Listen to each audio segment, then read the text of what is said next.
దేశంలో ఎన్నో కులాలు, మతాలు, వర్గాలు, వర్ణాలు ఉన్నాయి. ఎన్నో మతాలు, కులాలు, వర్ణాలు, వర్గాలు ఉన్నాయి.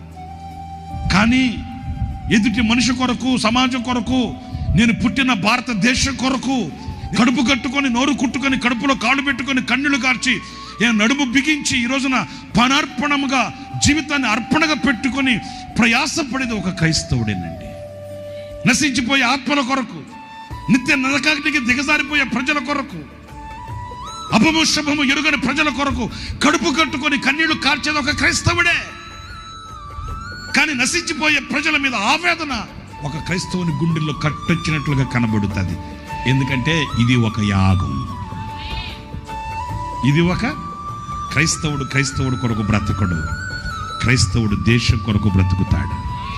క్రైస్తవుడు ప్రజల కొరకు బ్రతుకుతాడు. క్రైస్తవుడు ప్రపంచం కొరకు బ్రతుకుతాడు.